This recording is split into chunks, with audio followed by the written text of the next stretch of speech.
Hey, Rebel Rouser. I'm Alan Voivod, and this is Star Wars 7x7.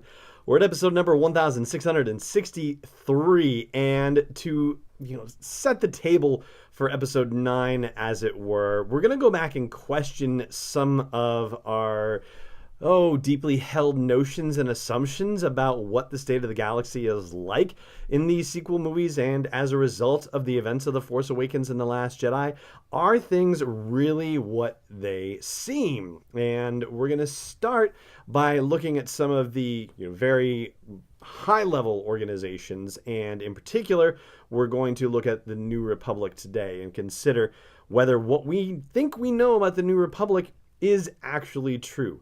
And part of this is inspired by the fact that that whole John Boyega 1 year business, right? So Empire Magazine coming out and saying that John Boyega had confirmed that Episode 9 would take place a year after, or approximately a year after, the events of The Last Jedi, even though John Boyega says he doesn't remember that interview or ever saying that, and the actual reference in Empire Magazine is not a direct quote from John Boyega. It's just a statement of something that nobody can seem to find evidence of outstanding there. But you know what? Let's consider the possibility, because, it had to come from somewhere. I mean, Empire Magazine, this is an actual print publication, and it's rare that, the folks make mistakes like that, because they've got fact-checking departments and they're vetting this stuff. So, you know what? Let's just roll with it and see what happens.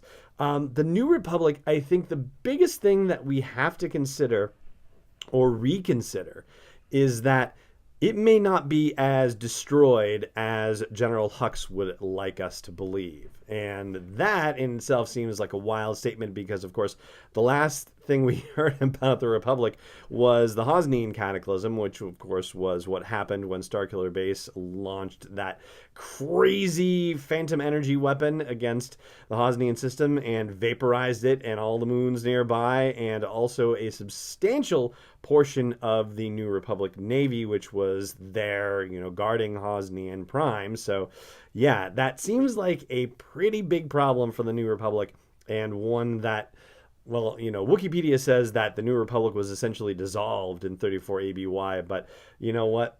Just because it's quote-unquote dissolved, I don't know if you can really go that far. And here's the reason why. In thinking about the way, our system of government works here in the United States, knowing that representatives and senators from all over the country don't just operate in Washington, D.C. They have offices in their home states, and sometimes multiple offices in their home states, depending on how big those states are and what their position is. Senators have, offices in, multiple cities in their states. So if you apply that thinking to Star Wars, then it stands to reason that every planet that was a member system of the New Republic had Senate offices in various cities on their home worlds.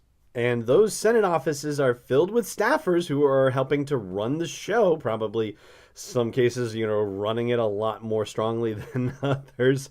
And all of those planets have to have some sort of apparatus for electing the senators that are going to represent them in the New Republic. So there's a whole system of government, in fact, hundreds, if not thousands of systems of government that still exist and can support a New Republic reforming. And I'm not saying that it's going to happen overnight in an instant, but can you imagine a response to a cataclysm like what the First Order did to the Hosnian system, that, within a year or so, that the New Republic, if the member worlds wanted to rise up against the tyranny of the First Order, that they couldn't kind of reestablish something resembling a functioning, emergency powers New Republic government? I mean, I feel like that would be reasonably possible. And even with the destruction of the Hosnian system, that presumes that all of their record keeping, for example, that everything important to the New Republic would have been stored on Hosnian Prime. And that, of course, is not the case at all. It can't be the case. I mean, just, general data security, you're not supposed to keep multiple copies of things in the same place in case the place burns down and you lose everything. No, it's supposed to be distributed off-site in multiple locations to prevent the risk of losing, every critical piece of information and systems that you might need to restore yourself and restore your government if things go bad. So, think of the planet Nicadia and Chandrila. Also, those two planets we know for sure have at one time or another housed the New Republic Senate. And so those would seem to be natural places for there to be some sort of archival system, data storage, data, mirroring that would happen to help restore anything that the New Republic needed to be able to restore its functioning government. So, just because the Hosnian system's gone doesn't necessarily mean that political apparatus and all the bureaucratic apparatus that would go along with it, that is utterly wiped out. It doesn't seem like that's really the case. And then probably a little bit more to the excitement level, I guess, if you will, of episode 9, as nobody wants to hear about how the New Republic is going to be reestablishing its bureaucracy or anything like that. No, we're all going to be there for the space battles, right? And so when you think about what the New Republic Navy is like, well, we have some information that we have to go back into the archives for, back into the canon for, to get a better sense of what kind of state the New Republic Navy is really in. Not just that a substantial portion of it was wiped out, but we can do a little bit better than that. So here's what we know. With the Military Disarmament Act being passed in 5 ABY, so a year after the events of Return of the Jedi, the New Republic Navy did still maintain a navy, but it was significantly reduced, I think as much as 90% of what it had been. Although it was indicated that it was still the largest force in the galaxy, the largest military force in the galaxy, at least until the First Order showed up. But anyway, so now we know for sure that, hey, it was at least pretty significant to begin with. And one other thing that we know for sure is that not all of it was in the Hosnian system. One thing that we know for sure is that the military forces of the New Republic have been deployed at times to protect trade lanes, hyperspace lanes, and particularly to do so from criminal activity, organized crime and that sort of thing, Hutt cartels and Black Sun and all these other folks. So there is still a New Republic Navy contingent that is out there that was not in the Hosnian system, that's out just on regular duty. We also know, and, how far along this is sort of an open question, but we know that because of the fact that the New Republic military was reduced by comparison, that they decided that they would have, military control turned over more toward the planetary systems themselves, and that they would do a lot of their own protection, but the New Republic military would be training them and also helping them rebuild. And this is stuff that was early on after the Galactic Concordance was signed in 5 ABY. So there have to be military advisors for the New Republic Navy kicking around the galaxy as well. And so that's another aspect of the New Republic military that has not been defeated yet. And you could also assume that maybe the New Republic military has been involved in other spats here and there that are not First Order related. Of course, the New Republic didn't want to engage the First Order whatsoever, and so there's no element to the New Republic Navy you would imagine being out there having, fought a battle with the First Order and willing to throw in under Leia's leadership for the Resistance, just simply because they shouldn't have been out there fighting. So yeah, that probably not legitimate. But for, other things happening on various planets, like, the New Republic military having to act as a peacekeeping force, say like the United Nations, for example.